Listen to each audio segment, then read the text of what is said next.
कहानी की शुरुआत होती है डेम्बे नाम की एक लड़की से, जो एक हाई स्कूल की सीनियर है और पढ़ाई के मामले में पूरी तरह से बेकार है। उसका सबसे खराब सब्जेक्ट मैथ है और वह अक्सर क्लास में सो जाती है। एक दिन टीचर उसे बोर्ड पर सवाल हल करने के लिए बुलाते हैं, लेकिन हमेशा की तरह उसे कुछ समझ नहीं आता। टीचर गुस्सा हो जाते हैं और सबके सामने उसे डांट देते हैं। आखिर कल कॉलेज एंट्रेंस एग्जाम है। हालांकि डेम्बे को पढ़ाई पसंद नहीं, लेकिन उसे म्यूजिक से बहुत प्यार है। सिर्फ कुछ सेकंड की धुन सुनकर ही वह बता देती है कि कौन सा सिंगर गा रहा है। उसकी माँ कहती है, अगर इसी टैलेंट से तुम मैथ के सवाल हल करो तो अब तक जीनियस बन चुकी होती। इतना कहकर माँ टीवी को उसके फेवरेट हिस्टोरिकल ड्रामा चैनल पर बदल देती है, जिससे डेम्बे और चिढ़ जाती है। माँ की लगातार डांट से तंग आकर वह अपनी बेस्ट फ्रेंड के साथ खाना खाने बाहर चली जाती है।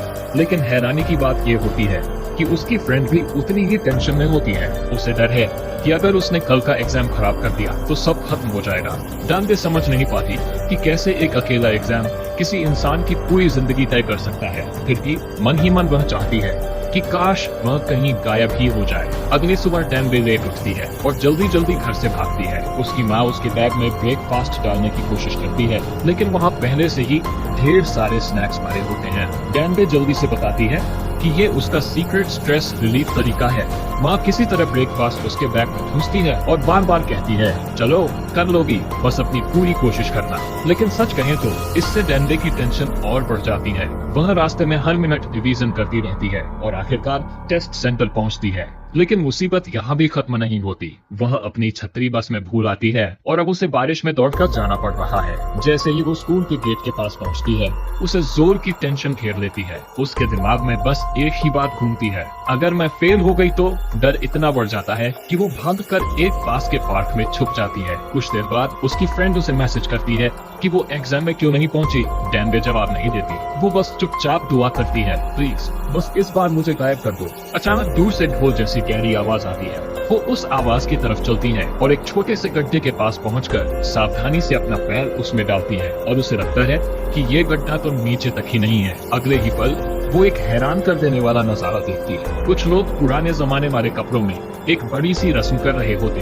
कहते हैं कि यहाँ पिछले 3 साल से बारिश नहीं हुई और पूरा देश बर्बादी के कगार पर है। सबको लगता है कि ये बारिश की पूजा फिर से फेल हो गई। लेकिन अचानक काले बादल छा जाते हैं। बड़ा पुजारी खुश होकर चिल्लाता है, स्वर्ग ने हमारी सुन ली, अब जो से हमको आखिर बारिश मिलेगी। इसी बीच डेम्बे बिना सोचे गड्ढे में कूद जाती है, लेकिन मरने के बजाय वो एक बड़े पानी के कंडे से निकलती है, जैसे किसी और दुनिया में पहुंच गई हो। घबराकर वो इधर उधर देखती है और पूछती है, क्या वे लोग कोई हिस्टोरिकल ड्रामा शूट कर रहे हैं? राजा उसकी अजीब हरकत देखकर चौंक जाता है और चिल्लाता है, ये इंसान है या कोई चुड़ैल? घबराकर वो कहती है, मैं तो बस हाई स्कूल की स्टूडेंट हूँ। लेकिन राजा सुन नहीं पाता और उसे किसी नर हत्यारे की तरह समझ लेता है। वो तुरंत गार्ड्स को तलवार निकालने का हुक्म देता है और सब उसे घेर लेते हैं। एक तलवार उसके हाथ को हल्का सा काट देती है। तभी वो समझती है, ये सपना नहीं, मैं सच में टाइम ट्रेवल कर चुकी हूँ। तभी पुजारी भागता हुआ आता है और चिल्लाता है, रुको, ये तो वो फरिश्ता है जिसे आसमान ने सुखा खत्म करने भेजा है। ये सुनकर डेम्बे को कल रात देखी हुई सीरीज याद आ जाती है।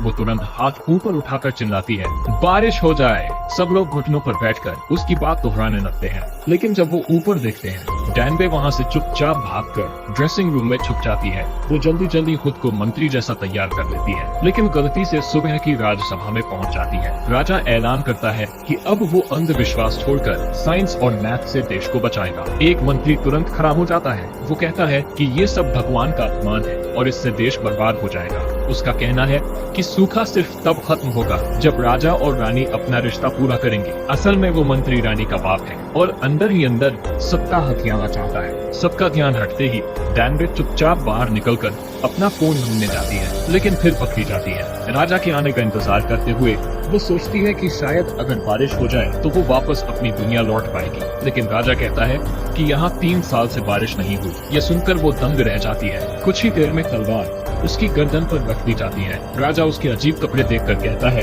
कि वो जरूर किसी दुश्मन देश की जासूस है और वो उसकी मौत का हुक्म दे देता है। घबराकर डेम्बे चिल्लाती है, मैं बस फ्यूचर से आई एक स्टूडेंट हूँ, गलती से यहाँ आ गई हूँ। वो पिछली बातें बताकर अपनी बात साबित करने की कोशिश करती है, लेकिन कोई नहीं मानता। आखिर में वो हादसे में बोल देती है, मैं एक मैथ्स एक्सपर्ट हूँ। राजा को दिलचस्पी होती है और वो उसे पाइथागोरस के सवाल से टेस्ट करता है और उसे हल करने के लिए 2 दिन देता है। शुरू में डेम्बे डैम्बे पुरानी लिखावट नहीं पढ़ पाती और बुरी तरह उलझ जाती है। लेकिन जैसे ही उसे समझ आता है कि ये तो पाइथागोरस का थ्योरम है, वो 5 सेकंड में हल कर देती है। राजा दंग रह जाता है क्योंकि उसके 6 टॉप जीनियस ये नहीं कर पाए थे।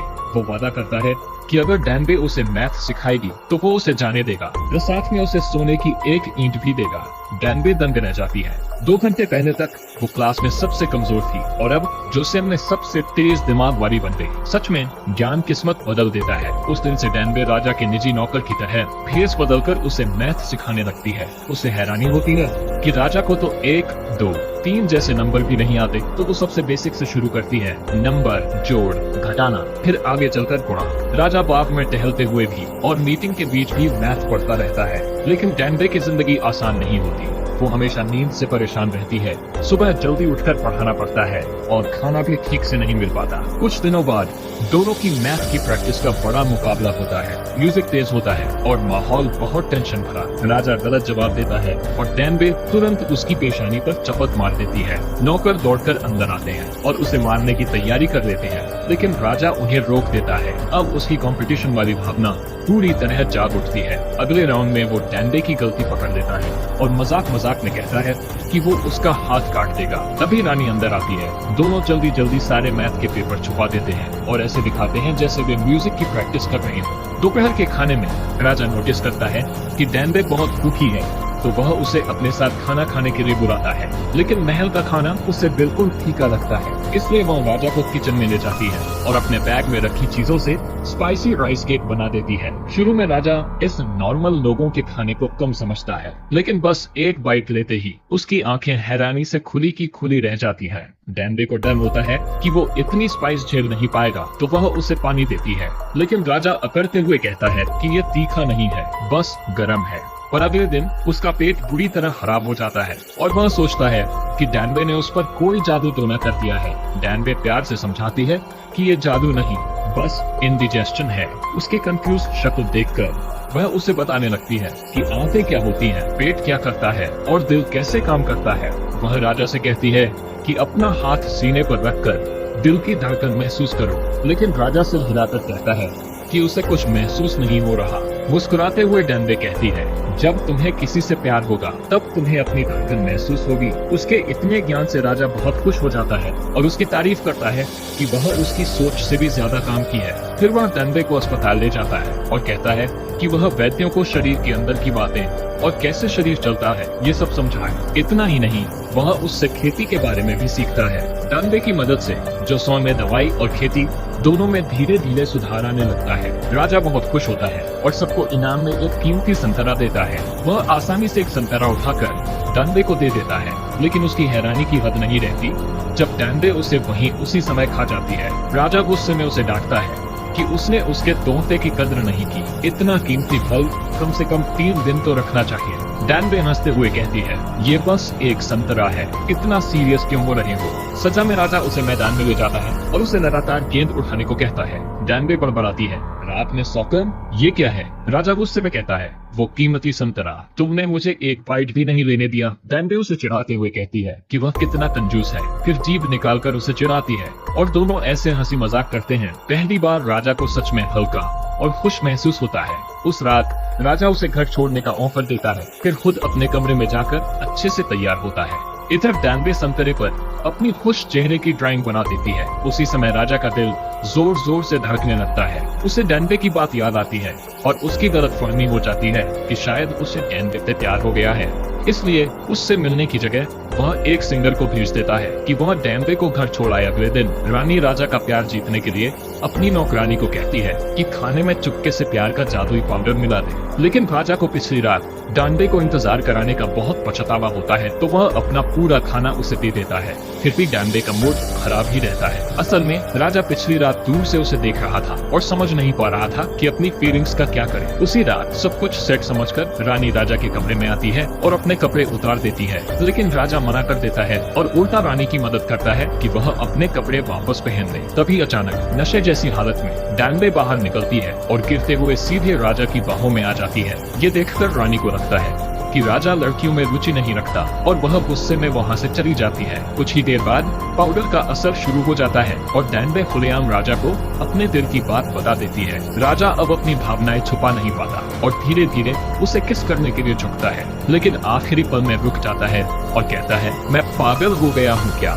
जब डैनबे उठती है तो खुद को राजा की बाहों में पाती है और हैरान रह जाती है। राजा उसे सजा नहीं देता बल्कि फिर से उसे घर छोड़ने का ऑफर देता है। रास्ते में वह कहता है, अगर तुम चाहो तो मैं तुम्हें ऊंचा पद दूंगा और एक शाही घोड़ा भी। लेकिन डैनबे मना कर देती है और कहती है, जैसे ही बारिश होगी मैं अपनी दुनिया में वापस चली जाऊंगी। राजा कहता है, तुम्हारी वजह से आज मैं आराम से सांस ले पा रहा हूँ। अब से मुझे राजा मत समझना, हम दोनों बराबर हैं दोस्त। खुश होकर डैनबे वह खुश चेहरे वाला संतरा राजा को गिफ्ट कर देती है। लेकिन अगले ही दिन मुसीबत आ जाती है। मंत्री डैनबे पर रानी का अपमान करने का आरोप लगा देते हैं और उसे कड़ी सजा देने की तैयारी करते हैं। राजा बीच में आकर उसे बचा लेता है और बताता है कि यह नौजवान बहुत कीमती ज्ञान रखती है। बात बिगड़ती देख मंत्री एक बात कहते हैं, अगर डैनबे 2 हफ्ते में ऐसी मशीन बना दे जो सूरज के बिना भी समय बता दे तो उसे माफ कर दिया जाएगा। मीटिंग के बाद राजा का सबसे भरोसेमंद मंत्री भी उससे कहता है कि डैनबे को छोड़ दो, ये काम नामुमकिन है। ये बातें डैनबे सुन लेती है और दिल टूट जाता है। जिंदा रहने के लिए वह राजा के दरबारी संगीतकार से पानी की घड़ी बनाने में मदद मांगती है और दिन रात पढ़ाई और कैलकुलेशन में लगी रहती है। इधर राजा उसे बेहद मिस करता है। उसके दिए हुए स्माइली वाले संतरे को देखता रहता है और खुद को रोक नहीं पाता और उसे मिलने चला जाता है।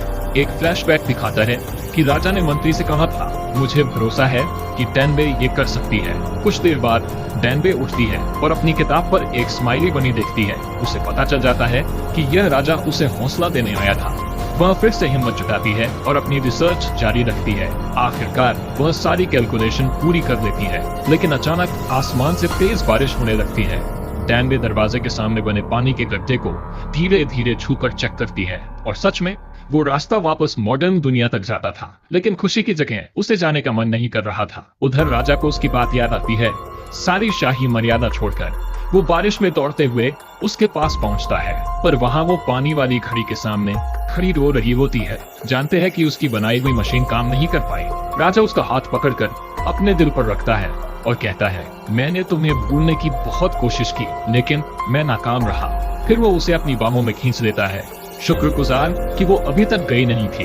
थोड़ा शांत होने के बाद राजा कहता है, तुम्हें अब नाव लेकर भाग जाना चाहिए। लेकिन डैनबे मना कर देती है। वो हमेशा चीजों से भागती आई है और इस बार वो सब पूरा करना चाहती है। इतने में सिंगर वहाँ आता है और उसे एक शांत जंगल की तरफ ले जाता है। अचानक वो अपनी तलवार उसकी गर्दन पर रख देता है। असल में वो मंत्री का जासूस होता है जिसे दानवी जैसे इंसान को मारने भेजा गया था, लेकिन वो उसे मार नहीं पाता। उसे यकीन हो जाता है कि दानवी सच में भविष्य से आई है। उसे ये भी पता था कि वो लड़की है, लेकिन एक अच्छे इंसान की तरह उसने कभी राज नहीं खोला। दानवी बताती है कि उसने उसे धोखा देने का इरादा नहीं किया था, बस ये काम लड़के के लिए था और उसके पास कोई दूसरा रास्ता नहीं था। उधर मंत्री राजा पर जोर डालता है कि डैनबे ने जो कुछ भी सिखाया है उसे मिटा दो क्योंकि वो उसकी सत्ता के लिए खतरा है। लेकिन राजा मना कर देता है और डैनबे को ढूंढने के लिए महल से बाहर निकल जाता है। रानी को कुछ गड़बड़ लगती है। वो राजा के कमरे में जाती है और मुस्कुराते चेहरे वाले संतरे को देखती है। उसे राजा और दानवी के बीच के पल याद आते हैं और अचानक उसे एहसास होता है कि डैनबे एक लड़की है। जंगल में हत्यारे डैनबे को मारने पहुंच जाते हैं। सिंगर उसे पहले भागने कहता है और वो उसे एक छोटा सा यूटिलिटी नाइफ पकड़ा देती है। उसी छोटे हथियार की वजह से वो बाल बाल बच जाता है। उधर डैनबे घोड़े को संभालने में लगी होती है। घोड़ा घबरा जाता है, लेकिन उसे याद आता है गंगनम स्टाइल का घोड़े वाला डांस। उसी ताल से वो घोड़े को काबू कर लेती है। रास्ते में एक मोड़ पर उसे नहीं पता होता कि किधर जाना है। फिर उसे राजा की बात याद आती है, जोसेन ने सूरज ही समय बताता है। वो अपना फोन खोलती है, कंपास और सूरज की दिशा देखकर आखिरकार समुद्र की तरफ बढ़ जाती है। उधर रानी को पता चलता है कि सिंगर दानबे के साथ भाग गया है। वो उसे ढूंढने पैदल निकल पड़ती है। तेज चलने के लिए वो अपना भारी सिर का गहना फेंक देती है। लंबे सफर में उसके पैरों से खून तक निकलने लगता है। सिर्फ तभी रानी चैन की सांस लेती है जब वो सिंगर को सही सलामत देख लेती है। असल में वो दोनों बचपन के दोस्त थे और रानी ने राजा से शादी सिर्फ इसलिए की क्योंकि उसके पिता ने मजबूर किया था। अब वो पहली बार अपने असली दिल का सामना करती है। समुद्र किनारे डैनबे खूबसूरत सूरज ढलता देख रही होती है, तभी राजा घोड़े पर आता है। वो उसे जोर से चूमता है और अपनी बाहों में कसकर पकड़ लेता है। उसी रात दानवी बताती है कि वो कैसे फ्यूचर से आई। सबूत के लिए वो फोन में तारों का नक्शा दिखाती है, पर बैटरी जल्दी खत्म हो जाती है। दोनों आसमान की तरफ देखते हैं। डैनबे उदास होकर कहती है, फ्यूचर में आसमान में इतने तारे दिखते ही नहीं है। राजा उसे दिलासा देता है, अगर तुम रुककर ध्यान से देखो तो सब तारे दिखेंगे। वो हमेशा से यही थे, कभी गए ही नहीं। कुछ देर बाद राजा उसके हाथ पर प्यार लिख देता है और डैनबे उसे चॉकलेट देती है जिस पर लव लिखा होता है। राजा कहता है कि वो एक नया आसान भाषा सिस्टम बनाना चाहता है जो आम लोग भी सीख सके, सिर्फ अमीर नहीं। अचानक डैनबे को कुछ याद आता है। वो अपनी जेब से नोट निकालती है और देखती है कि उस पर उसी राजा का चेहरा छपा है। खुश होकर वो बोल पड़ती है, आप जरूर इसे कर दिखाएंगे। फिर हिचकिचाती है और सोचती है, क्या इसे ऑटोग्राफ के लिए कहना चाहिए। राजा चॉकलेट का एक कौर खाता है और उसकी स्वाद की तारीफ करता है। डैनबे उसे और स्नैक्स देना चाहती है, लेकिन उसे याद आता है कि वो सब उसकी माँ ने पैक किए थे। उसकी आंखें भर आती हैं। राजा तुरंत पूछता है कि क्या हुआ। वो धीरे से बताती है कि ये उसके बचपन के मनपसंद स्नैक्स थे। अगले दिन दानवी नदी में मुंह धोते हुए देखती है कि पानी में काई जमा है और पानी की रफ्तार रोक रही है। उसे तुरंत समझ आता है कि इसी वजह से उसकी पानी वाली घड़ी खराब हुई थी। वो वापस महल भागती है, डिजाइन सुधारती है और आखिरकार घड़ी सही से काम करने लगती है। राजा तुरंत मीटिंग बुलाता है और ऐलान करता है कि डैनबे को माफ किया जाएगा और उसे एक ऊंचा पद दिया जाएगा। लेकिन मंत्री गुस्से में अगवा हो जाते हैं। कहते हैं कि उसे देश से निकाल दो या मार दो। राजा अपनी बात से नहीं हटता और चुपके से डैनबे से मैथ और भूगोल सीखना जारी रखता है। उसी दिन डैनबे रॉयल किचन में जाती है और रानी को कोने में छुपकर खाते देखती है। असल में उसके पिता उसे ज्यादा खाने नहीं देते क्योंकि उन्हें डर है कि मोटी होने पर उसकी कीमत कम हो जाएगी। दानवी को दया आती है और वो उसके लिए इंस्टेंट नूडल्स बनाती है। रानी पहला निवाला लेती है और तुरंत उसके तीखे मजेदार स्वाद की दीवानी हो जाती है। धीरे धीरे वो दानवी से खुलने लगती है।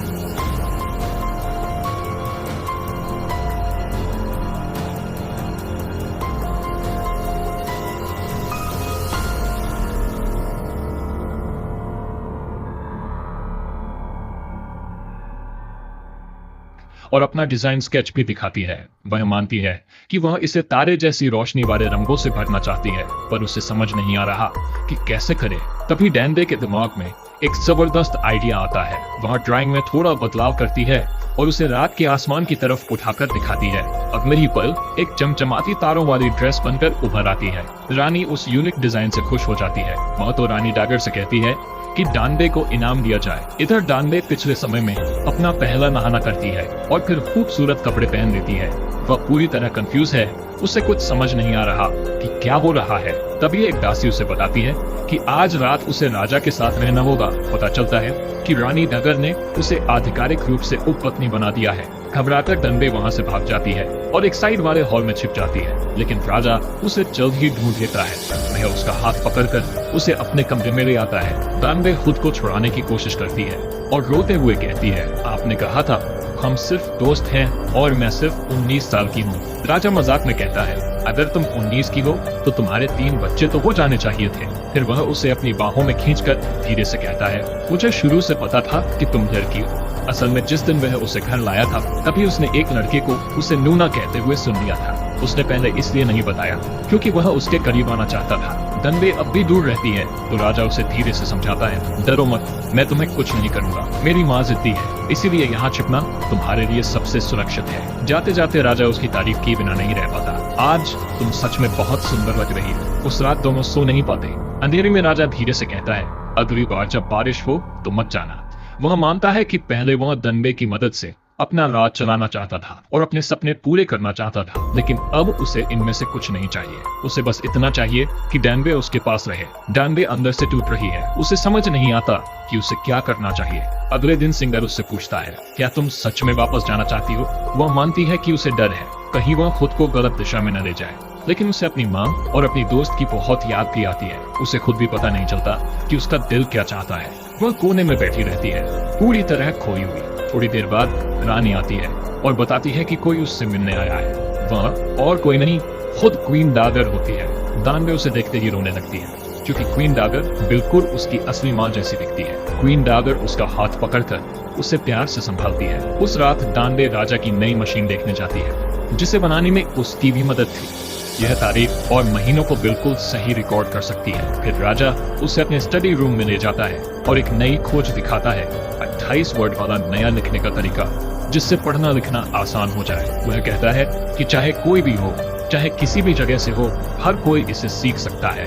डानबे हैरान है। वह फ्यूचर बनते हुए अपनी आंखों से देख रही है। राजा एक हेयर पिन निकालकर उसके बालों में लगा देता है, जो उनकी शादी का प्रतीक होता है। वह उससे कहता है कि वह हमेशा उसके पास रहे और कभी न जाए। डानबे की आंखों में आंसू भर आते हैं। वह कहती है, मैं वापस जाना चाहती हूँ, मेरी माँ मेरा इंतजार कर रही है। राजा धीरे से कहता है, तो उनसे मिलकर वापस आ जाना, या हम तीनों यहाँ साथ भी रह सकते हैं। डानबे सिर हिला देती है। वह हेयर पिन निकालकर राजा को वापस दे देती है। राजा गुस्सा और दुख में कहता है, जो तुम्हारा दिल चाहता है वही करो। वो चला जाता है और डानबे वहीं अकेली खड़ी रह जाती है। अचानक एक हत्यारा उस पर हमला करता है, उसके सिर पर वार करता है और पेट में छुरा घोंप देता है, और ऊपर से पूरा स्टडी रूम आग की लपटों में गिर जाता है। बेहोश अपने हाथ में हेयर पिन कसकर पकड़े रहती है। जब रानी को अपने पिता की साजिश का पता चलता है, तो वह सबके खिलाफ जाकर राजा को वार्निंग देने दौड़ पड़ती है। राजा अपनी जान की परवाह किए बिना आग में कूद जाता है। तभी उसे समझ आता है कि डानबे को अपने पास रखना उसकी जान को खतरे में डाल देगा। अगले दिन राजा सिंघम पर गुस्सा करता है कि कल रात बम गायब था। वह मंत्री का हाथ पकड़कर चिल्लाता है, किसी ने तुम्हें यह नहीं बताया कि बम से निपटने के बाद साफ सफाई कैसे की जाती है। फिर वह डानबे की तरफ देखता है, यही आवाज थी ना। वह सिर हिलाती है। पता चलता है कि उसके बैग में रखी किताब ने उसकी जान बचा ली और उसने हत्यारे की आवाज साफ सुनी थी। राजा यकीन नहीं कर पाता कि उसका सबसे भरोसेमंद मंत्री ऐसा कर सकता है। मंत्री घुटनों पर गिरकर कहता है कि अगर नई भाषा फैल गई तो युवा अपनी बात खुलकर कहेंगे, फिर अनुशासन खत्म हो जाएगा और दुनिया उलट जाएगी। लेकिन राजा उनकी बात नहीं मानता। वह कहता है कि वह यह लिखने पढ़ने वाली योजना जनता को जरूर देगा, और वह अपनी गलती समझते ही सारे मंत्री घुटनों पर गिर जाते हैं और राजा से अपनी जान लेने की भीख मांगने लगते हैं। इसके बाद डानबे इतिहास की किताब राजा को देती है और कहती है कि उनका सपना जरूर पूरा होगा। राजा हैरान रह जाता है। सब कुछ तो जल जाना चाहिए था, लेकिन एक कॉपी बची हुई थी। तभी उसे सच में भरोसा हो जाता है कि डानबे फ्यूचर से आई है। डानबे लोगों की तरफ से राजा को धन्यवाद देती है, लेकिन राजा लंबी सांस लेकर कहता है, मुझे नहीं लगता कि इससे मेरा सपना पूरा रह पाएगा। फिर प्यार से जोड़ता है, मेरा सपना तुम हो, लेकिन मैं तुम्हें यहाँ दुखी नहीं देख सकता। तभी आसमान काला हो जाता है और बारिश शुरू हो जाती है।